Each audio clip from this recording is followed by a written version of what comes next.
नमस्कार, मैं हूं आशीष चित्रांशी और आप देख रहे हैं the news launcher. Hot topic with Hemant Khatri. ले आइए हेमंत जी को जोड़िए। स्वागत है हेमंत भाई। प्रधानमंत्री मोदी जैसे उनका सबसे प्रिय सगल भाषणबाजी है, तो आज फिर संसद के बाहर भाषणबाजी में व्यस्त थे और भाषणबाजी में ज्ञान डेमोक्रेसी पर दे रहे थे।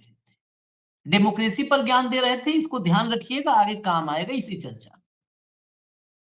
और संसद के भीतर राहुल गांधी, मल्लिकार्जुन खड़गे, शशि थरूर, मोदी प्रिय शशि थरूर के साथ एक गंभीर बैठक कर रहे थे। 2 घंटे बैठक चली और 2 घंटे के भीतर खबर यह है कि थरूर ने सब बता दिया। अब क्या क्या बताए तो राहुल गांधी ही जानेंगे, लेकिन सुनने में आ रहा है कि सब बता दिया कि इतने दिन तक जो कुछ हुआ है, क्यों हुआ, किसने करवाया, कैसे करवाया, सब कुछ शायद बता दिया है शशि थरूर ने। लेकिन इस किस्से को, कहानी को, खबर को समझने के लिए पहले मोदी जी की भावनाओं से आपको अवगत होना पड़ेगा। मोदी जी की भावनाओं से सबसे पहले मैं अवगत करवाता हूं, उनको सुनवा देता हूं। आप लोग भैया सुनिए जरा मोदी जी को। दर्शक हमारे चाहते नहीं सुनना, लेकिन मजबूरी है सुनवाना। आगे बढ़ाने हैं। भारत की डेमोक्रेसी और भारत की डेमोग्राफी आज दुनिया के लिए एक बहुत बड़ी उम्मीद है। तब इस लोकतंत्र के मंदिर में हम विश्व समुदाय को भी कोई संदेश दें, हमारे सामर्थ्य का, हमारे लोकतंत्र के प्रति समर्पण का, लोकतंत्र की प्रक्रिया के द्वारा हुए निर्णयों का सम्मान करने का ये अवसर है और विश्व इसको जरूर स्वागत भी करता है, स्वीकार भी करता है। आज जिस प्रकार से देश आगे बढ़ रहा है, आज समय व्यवधान का नहीं है, आज समय समाधान का है।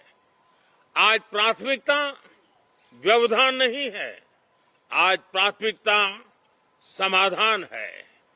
आज भूमिका व्यवधान के माध्यम से रोते बैठने की नहीं है, आज हिम्मत के साथ समाधानकारी निर्णयों का कालखंड। सोचिए, व्यवधान समाधान पूरी तुकबंदी बिठा दी ना। सलीम जावेद के डायलॉग टाइप में फिर से एक बार आपने देख सुन लिया। अब इसमें पूरा क्या था, लोकतंत्र के मंदिर में जो पूरी दुनिया को, हालांकि कई बार तो समझ में नहीं आता है कि सेंटेंस कहां से शुरू हो रहा है और कहां जा रहा है। लोकतंत्र के मंदिर में दुनिया को सबसे बड़ा संदेश देने के लिए लोकतंत्र के माध्यम से व्यवधान का समाधान करने की कोशिश के तहत नरेंद्र मोदी जी ने जो प्रवचन दिया, उसी सत्र की शुरुआत के लिए जो सर्वदलीय बैठक हुई उसमें अनुपस्थित रहे। अतः निबंध के आखिर में सारांश में हम कह सकते हैं कि नरेंद्र मोदी का लोकतांत्रिक परंपराओं में कोई विश्वास और भरोसा नहीं है। सर्वदलीय बैठक सत्र के पहले होती है, यह परंपरा आज से है, लोकतांत्रिक परंपरा है सर्वदलीय बैठक, क्योंकि यहां पर चीन का सिस्टम नहीं है, सर्वदलीय बैठक होती है। सभी दलों के साथ संसद के सत्र में क्या क्या चर्चा होना है, कौन कौन से विषय महत्वपूर्ण है, उसमें विपक्ष की क्या भूमिका हो सकती है, चर्चा होती है। हमारा 56 इंची आते नहीं है, बस कहता है लोकतंत्र के मंदिर से पूरी दुनिया को संदेश देना, और खुद मंदिर में आते नहीं है। यह है हकीकत। इस हकीकत को हमने इसलिए कहा कि इसी से ओपन करेंगे।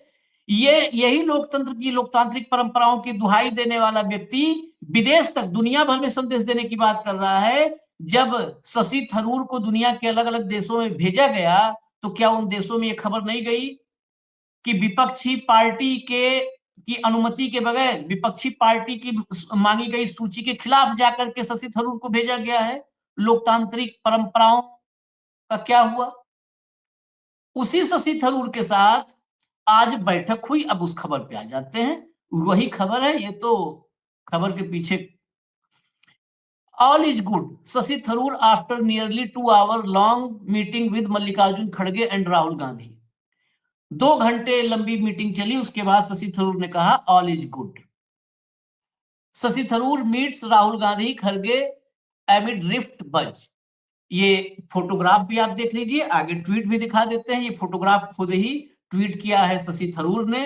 शशि थरूर ने देखिए ट्वीट भी किया है, थैंक कहा है, कांग्रेस के अध्यक्ष खड़गे जी को जो है धन्यवाद बोला, leader of opposition Lok Sabha Rahul Gandhi ji को धन्यवाद बोला और कहा कि जो है आज कंस्ट्रक्टिव डिस्कशन हुआ है, मतलब आज सृजनात्मक, विध्वंस के दौर में सृजनात्मक चर्चा कम से कम हुई है और बहुत सारे विषयों पर। ये चर्चा किसी एक मुद्दे पर नहीं थी, बहुत सारे विषयों पर थी। और सबसे बड़ी बात है कि इस बैठक के बाद पत्रकारों ने पूछा कि मुख्यमंत्री पद के जो है चेहरा बनाए जाने को लेकर के भी कोई चर्चा हुई, तो थरूर ने कहा नहीं, मुझे उसमें कोई इंटरेस्ट ही नहीं। हालांकि इंटरेस्ट तो बहुत है, लेकिन कहा कोई इंटरेस्ट मेरा नहीं है। तो अब उनका बयान सुन लीजिए, फिर हेमंत भाई से इस पूरा जो है थरूर कांड सुनते हैं।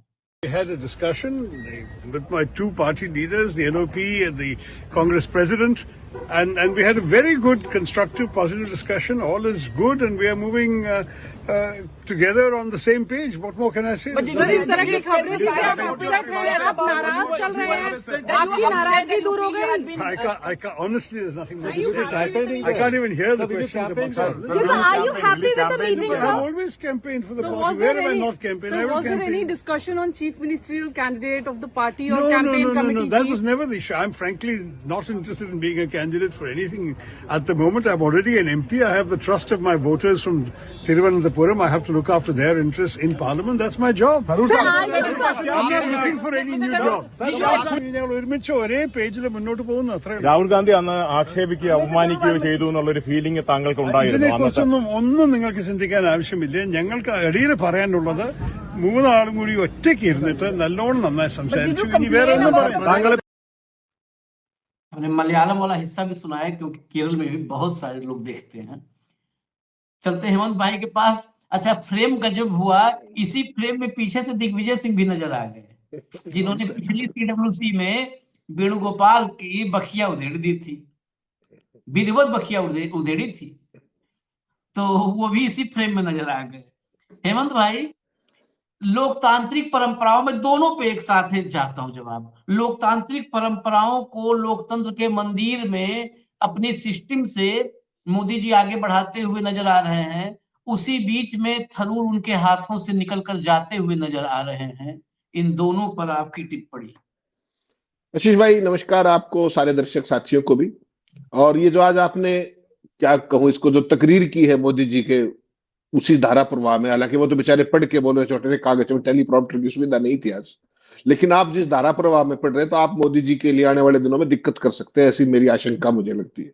हो सकता है निर्मूल रहे तो ज्यादा अच्छा है, क्योंकि अगर आप सियासत में आगे तो हम यहाँ क्या करेंगे।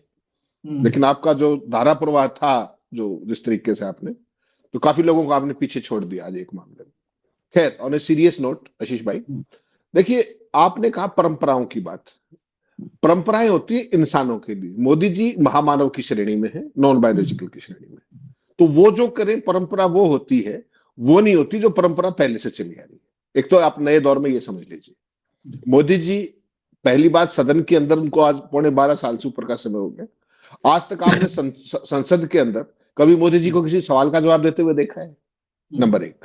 हालांकि प्रधानमंत्री का क्वेश्चन डे होता है लोकसभा के अंदर भी, राज्यसभा के अंदर भी, और उनसे पहले जितने भी प्रधानमंत्री हुए इंक्लूडिंग अटल बिहारी वाजपेयी, हर एक ने सवाल जवाब किए हैं दोनों हाउस के अंदर, क्योंकि उनका डे फिक्स होता है। ठीक, डॉक्टर मनमोहन सिंह का मंगलवार और बुधवार होता था, जैसे मुझे ध्यान है। तो डॉक्टर अपने मोदी जी पहला काम वो नहीं करते, जो परंपराएं हैं मोदी जी उनसे ऊपर है। कुल मिला के नटशेल की बात ये, किसी प्रेस कॉन्फ्रेंस नहीं करते, वो कभी सवालों के जवाब नहीं देते।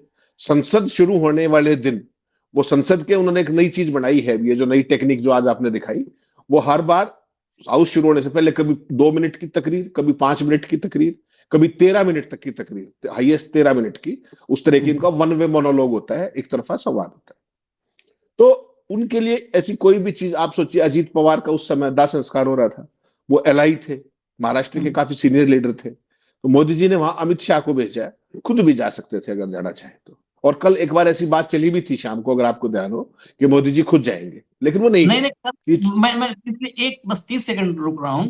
इस पर हमने खबर की, कल इस देश के सारे मीडिया हाउस उन्होंने खबर लगाई भी थी और ब्रेकिंग बड़ी बड़ी चलाई भी थी कि मोदी जाएंगे, मोदी जाएंगे। तो कल अजीत पवार के निधन पर संवेदना से ज्यादा मोदी के जाने की चर्चाएं कल शाम में टीवी पर हुई हैं और ब्रेकिंग चली। नहीं, उसके लिए आप देखिए, एयरफोर्स का जो पूरा का पूरा स्टाफ था उसने टेक ओवर कर लिया था बारामती के एयरपोर्ट को, एटीसी वगैरह को, और उसमें यही इंडिकेशन थी कि शायद प्राइम मिनिस्टर आ रहे हैं।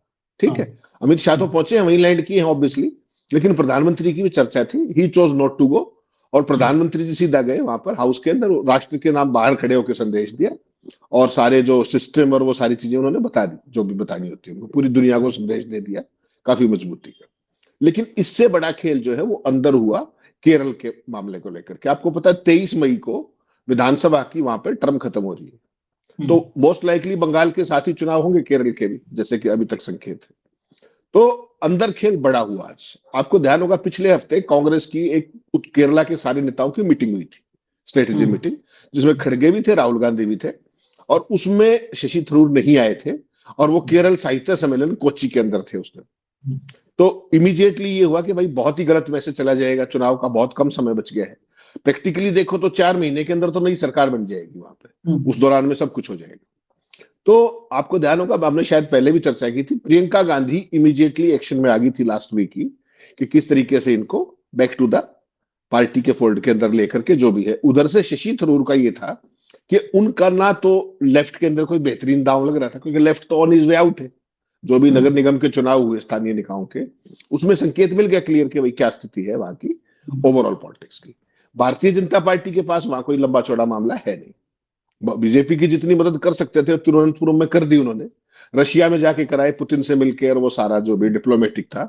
अमेरिका में भारत का डंका बजा के, जो मोदी जी से नहीं बजा था, ऑपरेशन सिंदूर के बाद डंका बजाने वो भी गए थे। तो अब उनको लगा कि यार कुछ हो तो रहा नहीं, होना क्या था कि या तो उनको वहां से इस्तीफा दे करके राज्यसभा वगैरह के जरिए मंत्री बनाया जाता, वो तो पोस्ट खाली है नहीं अभी विदेश मंत्री की। तो उन्होंने सारे घर देखने के बाद ये तय किया कि अपना ही घर ठीक है अभी तो फिलहाल के लिए, परमानेंटली आप नहीं ले सकते फॉर द टाइम भी। और कांग्रेस पार्टी को यह था कि पिछली बार की जितनी गलतियां हैं विधानसभा चुनाव के अंदर वो इस बार रिपीट ना हो, इसलिए प्रियंका गांधी को रोप इन किया गया था कि इनको अपने फोल्ड में वापस लाया जाए किस तरीके से। वो सारी बातचीत लास्ट वीक से चल रही थी स्ट्रेटेजी मीटिंग के बाद से, और फिर रणनीति ये बनी कि शशि थरूर वेणुगोपाल के जरिए टाइम लेंगे, और वो टाइम तो तत्काल मिला। जैसे आपने देखा आज 2 घंटे से भी कुछ मिनट ज्यादा ही बातचीत हुई है। खड़गे साहब का दफ्तर था पार्लियामेंट के अंदर, राहुल गांधी भी वहीं आगे थे, और आप देखिए वेणुगोपाल के जरिए मीटिंग फिक्स जरूर हुई, लेकिन उसमें मीटिंग में वेणुगोपाल थे नहीं, यानी कि तीनों की मीटिंग हुई एक तरीके से, खड़गे, राहुल गांधी और ये। और उसमें सारी जो भी बातें थी, जैसा आपने कहा, वो गिले शिकवे, वो सब चीजें, वो सारी की सारी बातचीत हुई है। और जिस अंदाज में वो गए थे मीटिंग में और जिस अंदाज में वो आए हैं, तो उससे तो वो कम से कम सेटिस्फाइड लगते हैं। पर से अंदर तो मन में क्या है क्या नहीं होता, गलत पक्ष है। लेकिन उन्होंने जिस तरीके की बातें कही, अगर आप कहो तो मैं कोट एंड कोट बता भी देता हूं, क्योंकि उन्होंने अंग्रेजी में कहा है सारी बात, तो हिंदी के दर्शक हमारे हैं, तो उन्होंने जो कोट एंड कोट कहा है वो कहा है कि मैंने अपने दोनों पार्टी नेताओं, विपक्ष के नेता और कांग्रेस अध्यक्ष से बात की है, हमारी बहुत अच्छी रचनात्मक और सकारात्मक बातचीत हुई है, सब ठीक है और हम एक ही दिशा में आगे बढ़ रहे हैं। मैं और क्या कह सकता हूं, मैंने हमेशा पार्टी के लिए प्रचार किया है, बताइए मैंने कहां प्रचार नहीं किया। पर सीएम के पद के बारे में उन्होंने कहा कि नहीं, इस बारे में मेरी कोई चर्चा नहीं हुई, मुझे किसी भी पद के लिए उम्मीदवार बनने में कोई दिलचस्पी नहीं है, फिलहाल मैं पहले से ही सांसद हूं और मुझे तिरुवनंतपुरम के अपने मतदाताओं का भरोसा हासिल है, संसद में उनके हितों की रक्षा करना मेरा काम है। केरल के मुख्यमंत्री पद की चर्चा के बारे में उन्होंने किसी भी दौड़ में शामिल होने से इनकार किया, ये कोट एंड कोट उनका था। तो इसका मतलब ये है कि उन्होंने देख लिया कि क्योंकि बीजेपी का गेम ये था कि अपने पल्ले तो कुछ है नहीं, तो कांग्रेस के सामने एक फॉर्मिडेबल लेफ्ट को लाया जाए और उन दोनों की बढ़िया लड़ाई होगी आपस में, और हम बीच में से 2-4 सीटों का जुगाड़ कर लेंगे, ये गेम था पूरा। लेकिन ना तो लेफ्ट के पास कोई ऐसी ऑफर है और ना बीजेपी के पास ऐसी ऑफर है कि शशि थरूर का कोई कल्याण हो जाए। तो वैसे में बेस्ट तरीका क्या है कि जैसे हो जहां हो वही ठीक हो, पता लगे वहां भी चले गए कुछ नहीं, लेफ्ट के पास तो ऑफर करने के लिए कुछ है ही नहीं, केवल वेस्ट बंगाल में अपने केरला में सरकार बची हुई है और उसका भी आपने देख लिया नगर निगम चुनाव में, एक संकेत मिल गए थे। तो ऐसे में ये जो आज की मीटिंग है, ये एक डैमेज कंट्रोल की एक्सरसाइज थी दोनों ही साइड से। पार्टी लीडरशिप को ये था कि चुनाव के लिए जाने से पहले कोई गलत मैसेज ना जाए कि पार्टी के अंदर कोई रिफ्ट है, आपस में टांग खिंचाई है, ये सब चीजें। उनका वो पर्पस था। शशि थरूर को कोई और जगह और माकूल अवसर नहीं मिल रहा था कि भाई क्या किया जाए, कैसे किया जाए। तो ऐसे में बात वही है, तुम्हें कोई और नहीं और हमें कोई ठौर नहीं। तो उस तरह की ये मुलाकात है।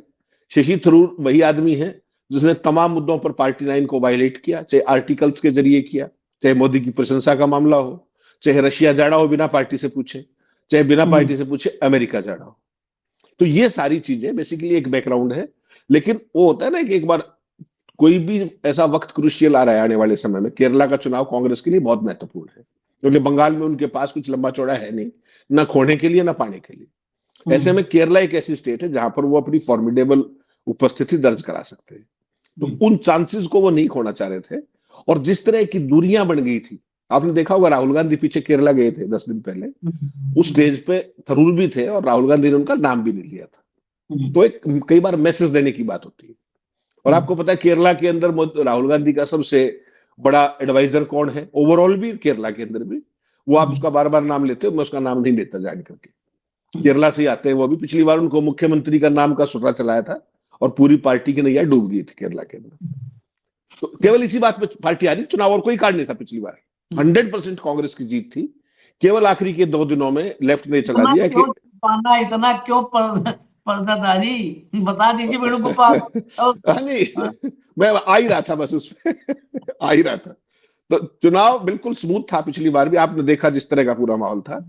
केवल 48 घंटे पहले लेफ्ट ने ये चला दिया कि अगर यहां पर कांग्रेस की सत्ता आई तो वेणुगोपाल बढ़ेंगे, and that was the turning point. Rest is all history. तो इस बार कोई ऐसी चीज ना हो जाए, सेल्फ गोल ना हो जाए, तो उसके लिए शशि थरूर की डैमेज कंट्रोल करने की कोशिश की गई। प्रियंका गांधी को रोप इन किया गया, वेणुगोपाल के थ्रू अपॉइंटमेंट फिक्स हुई। और आपने देखा होगा कभी भी 2 घंटे की मुलाकात पार्लियामेंट ऑफिस में बहुत आसान नहीं होती, सामान्य भी नहीं है, असामान्य चीज है। और दोनों नेता साथ में थे। तो एक कंप्लीटली आपने मेरी कही सुनी, मैंने कही, और सारी बातें वही है। तो अब ये देखा जाना है कि क्या यूनाइटेड फेस से ये जा पाएंगे, नहीं जा पाएंगे। क्या थरूर ने बीजेपी के बारे में कुछ इनको इनपुट्स दिए हैं, नहीं दिए हैं, वो तो राहुल गांधी ज्यादा जानते होंगे। और केरला के मामले में आपको पता है केसी वेणुगोपाल ऑल पावरफुल है, वैसे तो पूरे देश में ही है, लेकिन Kerala being there his home state, तो वो वहां पर जो भी। तो कुल मिलाकर के ये डैमेज कंट्रोल एक्सरसाइज थी। और दोनों के लिए लगभग आज की तारीख में अगर आप बात करो तो चाहे खड़गे राहुल हो, उनके लिए भी विन विन पोजीशन है। और थरूर का भी जो ये था कि भाई डिसग्रंटेड है और है और है, तो वो भी एक कहीं ना कहीं डैमेज कंट्रोल हुआ है, ऐसा आप कह सकते हैं। चलिए, डैमेज कंट्रोल तो हुआ है, लेकिन शशि थरूर पर क्या भरोसा किया जा सकता है? शशि थरूर, मैं इसलिए कर रहा हूँ ये बात। शशि, चुनाव करीब है, देखिए चुनाव करीब है। इस चुनाव में अगर राहुल और खड़गे शशि थरूर से एक मुलाकात करके और ये मान लें कि शशि थरूर ईमानदारी से कांग्रेस पार्टी को जिताने के लिए काम करेंगे, तो क्या ये एक बड़ी गलती नहीं हो सकती है? या शशि थरूर इस मुलाकात के बाद एकाएक, इसी एक मुलाकात से 2 घंटे की बाद से एकाएक फिर से उनकी निष्ठा जागृत हो जाएगी? मैं देखिए, एक हमेशा कहता हूं, एक बार once a journalist always a journalist, once a दलाल ऑलवेज ए दलाल, वंस ए धोखेबाज ऑलवेज ए धोखेबाज। मैं इस पर once a traitor always a traitor. मैं इसमें इस बहुत मतलब हार्ड लाइन पे हूं। सचिन पायलट को लेकर के आज की तारीख में बहुत सारे लोग कहते हैं सचिन पायलट एकदम कांग्रेस के युवा नेतृत्व है, ये है वो है। अरे सचिन पायलट का दाल सचिन पायलट की नहीं गली, नहीं तो ज्योतिरादित्य और सचिन पायलट में फर्क क्या था? होटल में बैठे बैठे बैठे बैठे मामला फंस गया तो वापसी हो गई दिल्ली बॉर्डर से, नहीं तो क्या फर्क था? हालांकि ये सारे लोग एक ही कोठरी में भी हैं कांग्रेस में। वो बोल दूंगा तो बहुत बड़ा विवाद हो जाएगा नॉर्मली। हाँ, बहुत बड़ा विवाद हो जाएगा। ये सारे एक कोठरी में हैं, उसी कोठरी में जिस कोठरी से संदीप सिंह आते हैं।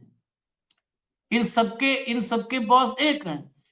इन पर कैसे आप भरोसा कर लोगे जो आदमी मोदी को ये कहा कि ये शिवलिंग पर जो बिच्छू शिवलिंग पर बैठा बिच्छू है, जिसे ना हाथ से आप हटा सकते हो ना चप्पल से मार सकते हो। आज मतलब आप सोचिए कि निगेटिविटी में से लाया हूं मैं तूफान से किश्ती निकाल कर, लाया हूं तो मैं तूफान से कश्ती निकाल कर, वो कश्ती निकालने टाइम दुनिया की नकारात्मकता में से नरेंद्र मोदी की तारीफ खोज लेते हैं शशि थरूर।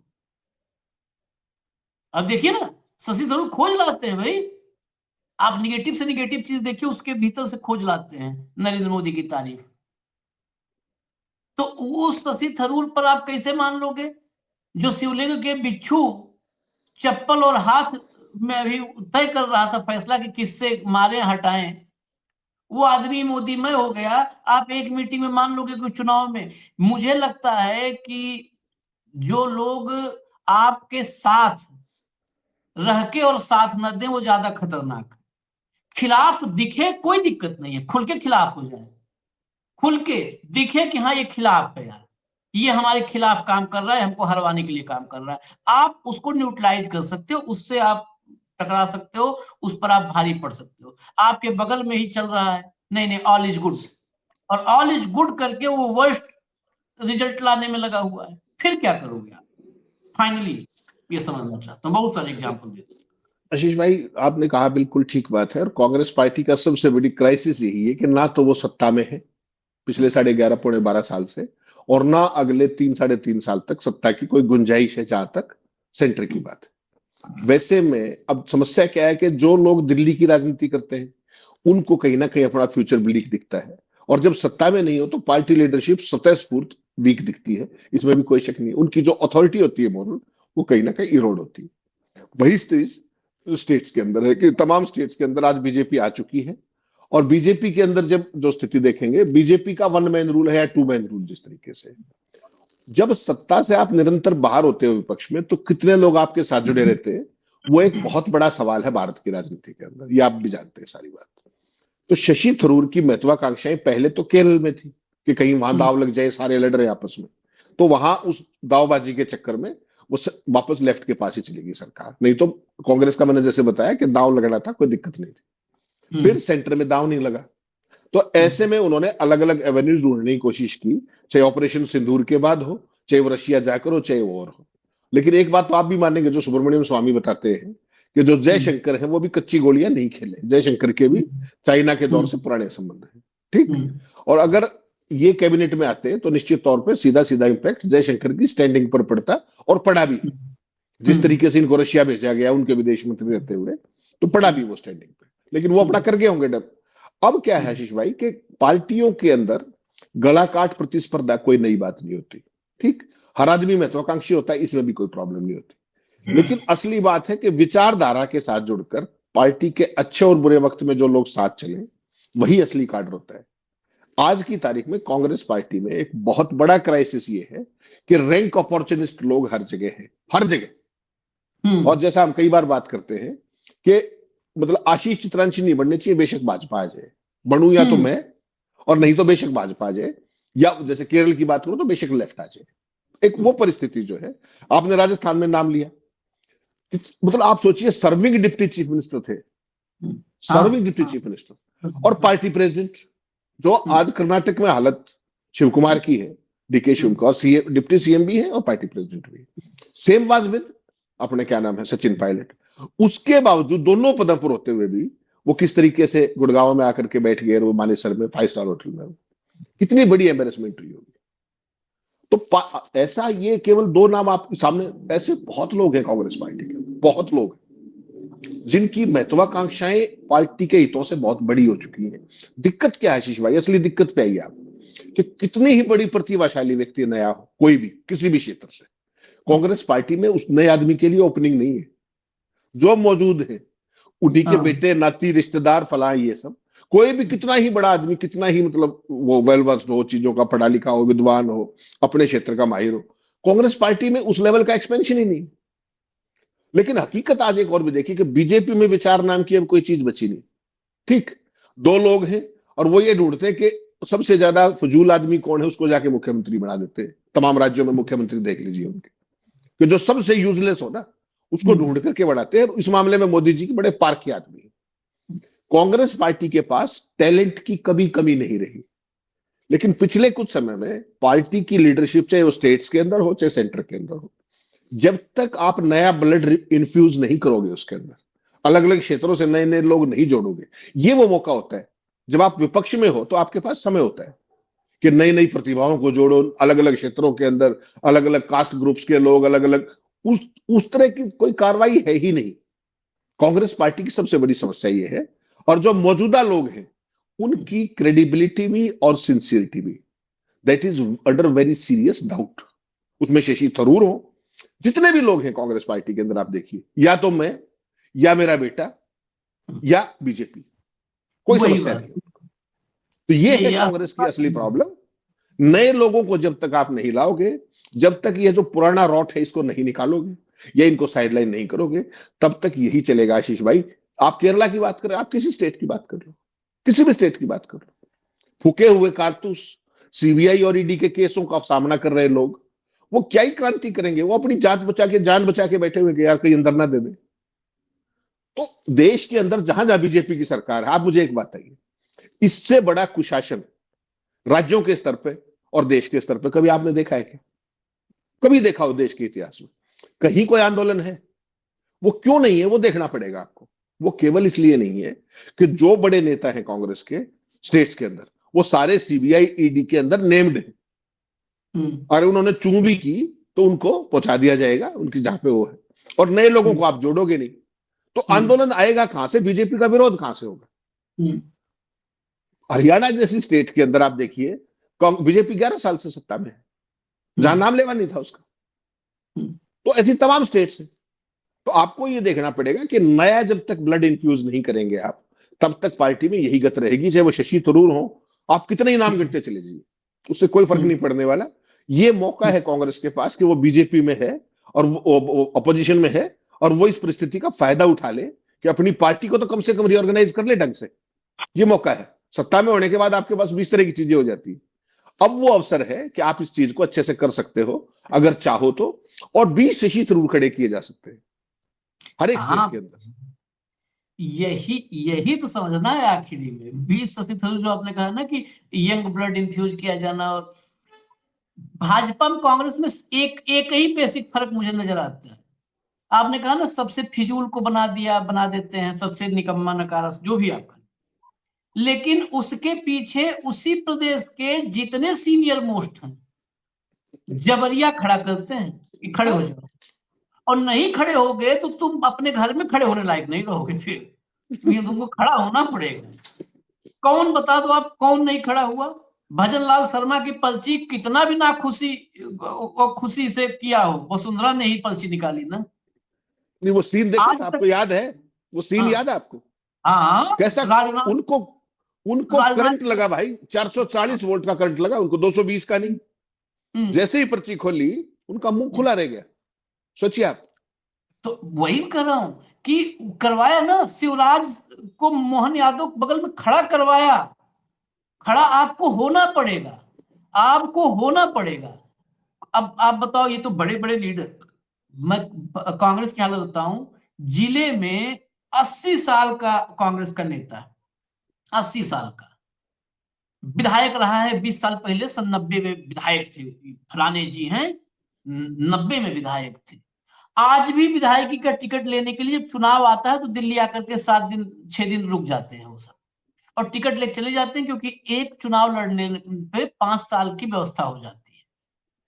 कांग्रेस से चुनाव लड़ने पे एक तो कांग्रेस का फंड आ जाता है, दूसरा विपक्षी जो कैंडिडेट है ना, जो जीतने वाले, वो भी कुछ दे देते हैं कि अब टिकट ले आए ना, बाबू साहब बैठो आप आराम से, आपकी उम्र भी नहीं है, सेहत भी नहीं, बैठो आराम से घर में।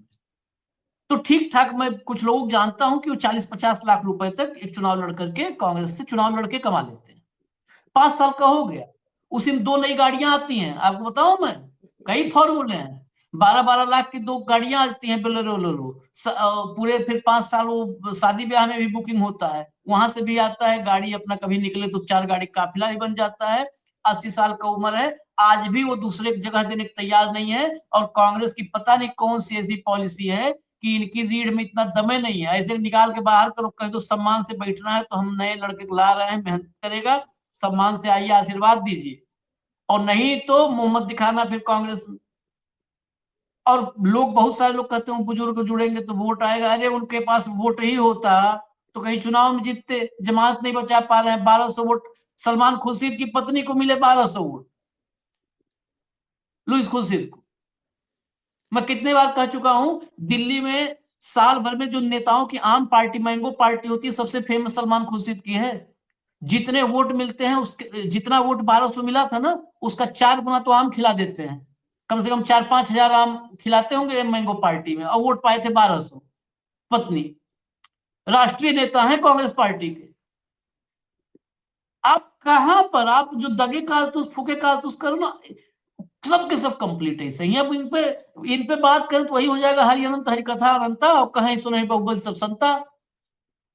और कांग्रेस में संता बनता टाइप कांग्रेस चली रही है, तो इस संता बंतक कहानी में अब यही रोक देते हैं हम। नहीं, बहुत सारे फिर एग्जाम्पल देने लगूंगा तो जिला जिला का सब एक है, और चुनाव लड़ते हैं। चाहे तो नाम लेके बताना शुरू कर दे भाई जिलों का, याद हो सकता है हाईकमान में आज की तारीख में लोग नाम भी न जानते, जिनका जिनका नाम बता देंगे। अभी भी टिकट लिख जाते हैं, पिछले चुनाव में भी लिख गए टिकट, और कमा के अपना 5 साल में जुगाड़ हो जाता है।